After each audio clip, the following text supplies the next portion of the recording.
Pick up parcel dekat kakak Guy. Pasal kau ni ha. Hanya order je. My parcel from Buff Garden dah sampai. Kau bau wangi gila. Oh, kopi. Ini yang wangi tu kan. Anak Dan beli watermelon. Ha, tepikai. Memang wangi. Nak kau beli? Ya.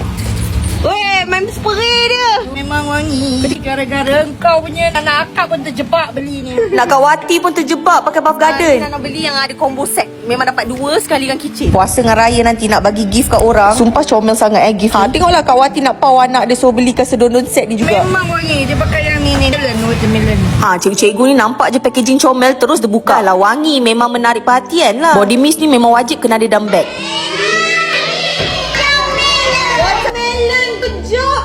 Balik-balik tunjuk kat atuk pula. Hari Raya gift. Dia nak rembat dah tu kita punya sampul duit raya. Dia punya kitchen sumpah comel sangat Tada. Ni I restock lagi. I beli yang dia punya bundle set lagi jimat. Memang dalam semua bag-bag Nana sentiasa ready dengan body mist. Memang dalam bag memang ada.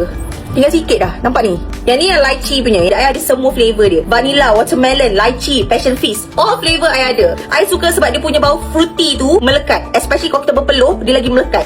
I kalau tengah hari tu duduk kat dalam kelas, dah masam kelas tu, I spray je dalam kelas. Weh, bau fruity tu memang kuat dan melekat. Dia macam bau baby-baby, bau lepas mandi. I suka. It's body mist, it's also hair mist. Before I pakai tudung, I akan spray ni dekat my scalp. Nanti bau dia sampai keluar bau. Bau macam rambut wangi. Memang melekat, I tak tipu. This one memang selalu kena standby dalam handbag.